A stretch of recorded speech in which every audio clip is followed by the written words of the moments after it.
देखिए, सीमा की वापसी तो बाद की बात है ना। पहले तो 5 साल की सजा होगी उसको। सीमा ने आज तक कोई भी तलाक की पिटीशन पाकिस्तान में फाइल नहीं की है। प्यार में धर्म जाति पाति नहीं होता तो उन बच्चों का धर्मांतरण क्यों किया जा रहा है? वो अपनी मर्जी से आई है, लेकिन वो गलत तरीके से आई है। ना तो उसने पाकिस्तान में कोई डिवोर्स फाइल किया है और ना ही कोई डिवोर्स की डिग्री है, ना ही उसने भारत में कोई डिवोर्स गुलाम हैदर से लिया है। वो अब तक उसकी लीगल वाइफ है। वो अपनी मर्जी से आई है, लेकिन वो गलत तरीके से आई है। ना तो उसने पाकिस्तान में कोई डिवोर्स फाइल किया है और ना ही कोई डिवोर्स की डिग्री है, ना ही उसने भारत में कोई डिवोर्स गुलाम हैदर से लिया है।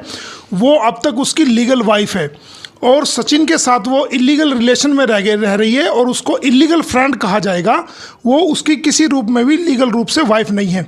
जमानत के अंदर भी आप देखेंगे, सीमा हैदर ने जो ऑनरेबल कोर्ट से जमानत ली है उसके अंदर अपने आप को गुलाम हैदर की वाइफ। यहाँ रोकना चाहूँगा, सीमा तलाक लेना चाहती है गुलाम हैदर से, गुलाम हैदर नहीं देना चाहते, तो इसमें सीमा की कहाँ पर कमी आती है? देखिए, सीमा ने आज तक कोई भी तलाक की पिटीशन पाकिस्तान में फाइल नहीं की है। अगर वो तलाक लेना चाहती तो उसको जानबूझ के वो भारत में आई है तो पहले उसको तलाक फाइल करना चाहिए था वहाँ पर कोई, या अगर तलाक नहीं मिली थी तो कम से कम तलाक की पिटीशन तो फाइल करती। कोई भी पिटीशन उसने तलाक की फाइल नहीं की है। ये तो उसको अपने बचाव के लिए अब वो बहानेबाजी कर रही है। तो अभी आप सीमा के बारे में बोल रहे थे इतने साल की उनको सज़ा दिलवाऊंगा, तो किस प्रकार का आप लीगली एक्शन लेना चाहते आगे और क्या कार्रवाई? देखिए, उसने इलीगल एंट्री जो करी है, जो सेक्शन 14 इंडियन फॉरेनर्स एक्ट 1946 के अकॉर्डिंग जो ना वो अपराध है और उसके खिलाफ एफआईआर भी दर्ज हुई है। सुनने में आया है कि अभी चूँकि मैंने एप्लीकेशन लगाई थी उस पर रिपोर्ट सबमिट हो गई है कोर्ट में, उसकी कॉपी मुझे मिलना बाकी है। सुनने में आया कि उसने फर्जी कुछ डॉक्यूमेंट्स भी क्रिएट किए हैं भारत के अंदर। तो अगर वो इन्वेस्टिगेशन में आते हैं तो उसके खिलाफ 420 का भी मुकदमा इसमें ऐड होगा और उसको कम से कम 5 से 7 साल की सज़ा जरूर होगी। तो बच्चों को लेकर भी आप सवाल उठा रहे हैं कि धर्मांतरण किया गया, जबकि सीमा खुद लेकर आई है, कोई ज़बरदस्ती नहीं की गई, सीमा खुद बच्चों का धर्मांतरण करवा रही है, तो सचिन का कहाँ रोल है इसमें? देखिए, आपका ताल्लुक सचिन से है तो आप अपना ताल्लुक रखिए। प्यार में धर्म जाति पाति तो होता नहीं है। जब आप प्यार में धर्म जाति पाति नहीं होता तो उन बच्चों का धर्मांतरण क्यों किया जा रहा है? उनके रिलीजन को चेंज क्यों किया जा रहा है? जबकि उत्तर प्रदेश सरकार ने उत्तर प्रदेश गैर कानूनी धर्म परिवर्तन अधिनियम 2021 में एक कानून पास किया कि कोई भी व्यक्ति किसी का धर्मांतरण नहीं कराएगा, मंथावन नहीं कराएगा। और ये उत्तर प्रदेश के अंदर अब तक गालिबन 427 एफआईआर हो चुकी है और 833 लोगों को अरेस्ट किया जा चुका है। तो ये तो नाबालिग है और नाबालिग को कोई धर्मांतरण कराता है, SC/ST को या नाबालिग को या महिलाओं को प्रलोभन दे करके, लालच दे करके, मजबूर कर करके या फिर उन्हें गुमराह करके, ब्रेन वॉश करके, तो उसको 3 से 10 साल तक की सज़ा है और 15,000 से 50,000 तक का जुर्माना है। ये भी सवाल तो ये भी उठता ना कि अभी हाल ही में भारत से अंजू नाम की एक महिला पाकिस्तान गई थी, नसरुल्ला से वहाँ पर शादी भी दिखाई, फातिमा नाम भी रखा गया, तो धर्मांतरण तो उन्होंने भी कराया था। आवाज़ आप वहाँ भी उठा सकते हैं ना, वो गलत मानेंगे आप पाकिस्तान की बात? देखिए, चूँकि मेरे पास वो केस नहीं आया था, अगर उसका पति मेरे पास आता तो मैं फिर उसके लिए बहुत बेहतरीन जो ना लीगल कार्रवाई करता। और वो मैंने सिर्फ मीडिया में पढ़ा था। लेकिन चाहे वो अंजू हो चाहे वो सीमा हो, जब तक वैलिड, चाहे वो ये एप्लीकेबल मामला हिंदुओं पे, मोमडन्स पे, सिख पे, ईसाइयों पे, दुनिया के तमाम और भारत के तमाम लोगों पे लागू है कि वो बिना डिवोर्स के दूसरी शादी नहीं कर सकते। पहले ही उसको डिवोर्स लेनी पड़ेगी। हिंदू समाज को पहले डिवोर्स लेनी पड़ेगी पहले पति से, उसके बाद मुस्लिम समाज की लेडी को भी पहले डिवोर्स लेनी पड़ेगी, उसके बाद आप लीगली कहीं भी शादी कर सकते हो। आप तो कानून के जानकार है, कानून को मानने वाले हैं। क्या आपको लगता है कि हिंदुस्तान के कानून पे यकीन करना चाहिए? क्योंकि जांच एजेंसी अपना काम कर रही है, पुलिस ने भी अपना काम किया, तो कहीं आप चूक मानते हैं कि कई गलती को छिपाने की आप यकीन क्यों नहीं कर पा रहे? नहीं, हम तो यकीन कर रहे हैं, हम तो सज़ा दिलाएंगे। हम तो सरकार ने जो मुकदमा दर्ज क्या सजा दिलाएंगे आप? उसको कम से कम 5 साल की सज़ा दिलाएंगे कि वो भारत में एंट्री क्यों की है इलीगल, और उसने इन बच्चों के जीवन को भी स्पॉइल कर दिया। इन्हीं के सहारे से उसको यहाँ पर एंट्री लेके आई। तो ये कह रहे कि उनसे बेहतर जीवन है इनका। एक बात बताइए आप, भारत में बहुत सारे जो है भारत में बहुत सारे जो है पाकिस्तान से लोग आए हुए हैं और वो हिंदू समाज के लोग हैं, तो वो कह रहे हैं कि भाई यहाँ पर जो है ना जीवन ये अच्छा है, ठीक है, वो भारतवासियों के लिए है ना।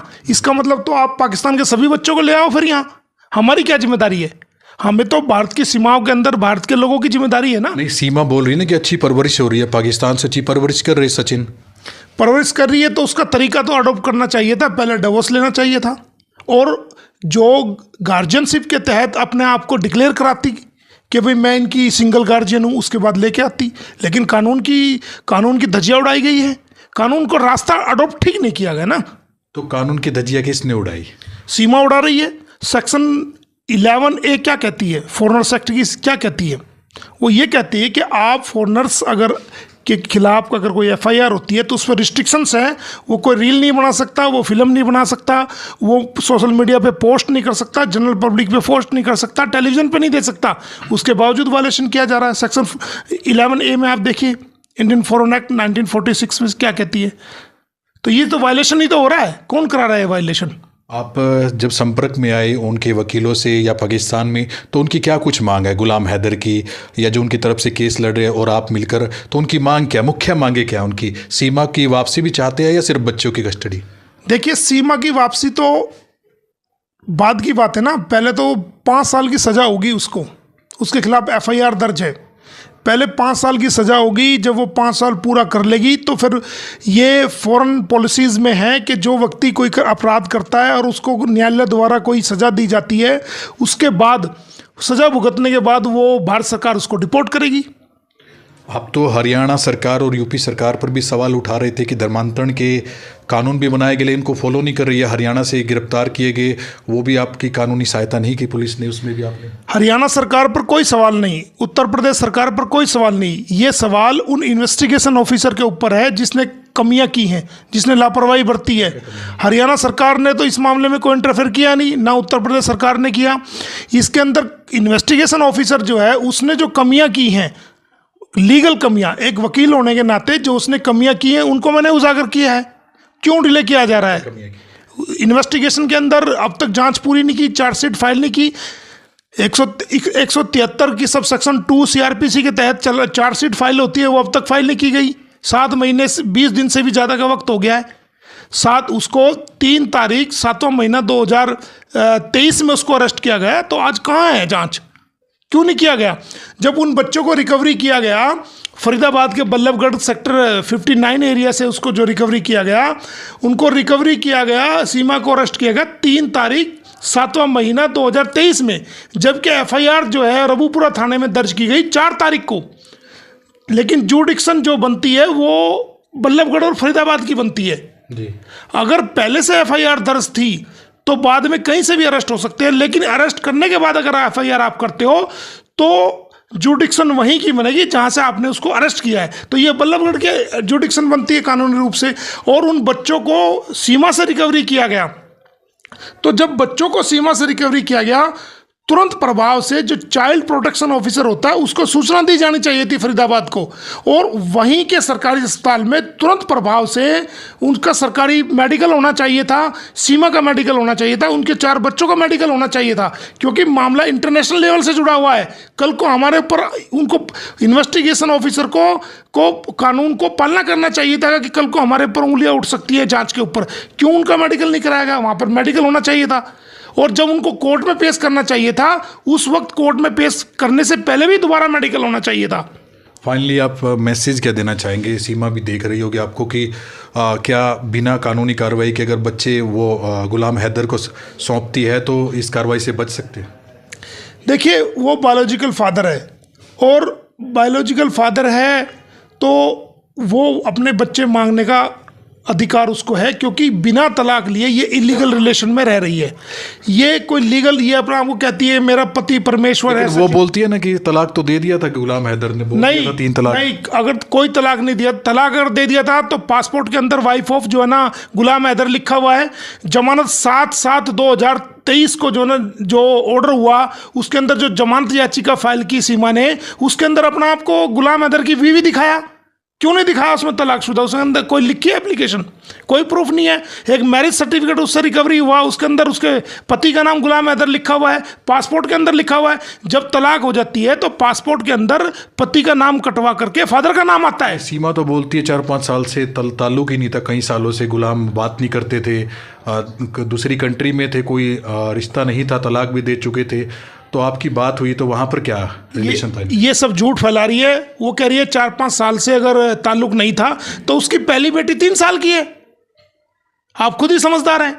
पहली बेटी जो है 3 साल की, दूसरा बच्चा 4 साल का, तीसरा बच्चा 5 साल का और चौथा बच्चा 6 साल का। और बहुत सारे सबूत हैं मेरे पास, मैंने मंगाए हैं कि जो गुलाम हैदर इसको हर महीने जो है पैसे भेजता था, उसका रिकॉर्ड है पूरा। तो फाइनली तैयारी क्या अब आपकी आगे? तैयारी ये है कि इसको सजा कराएंगे 5 साल की। इसने भारत की सीमा में जो एंट्री करी है गलत तरीके से।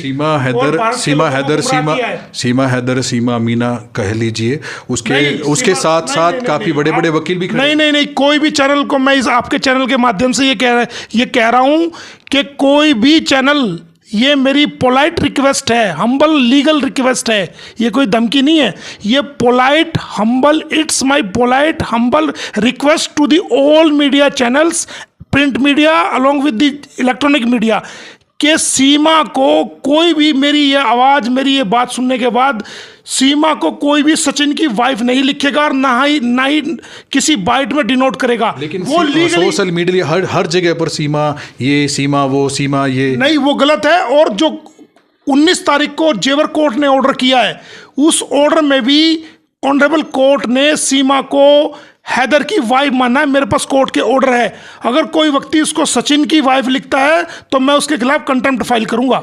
वो इलीगल फ्रेंड है, उसका इलीगल रिलेशन है उसका।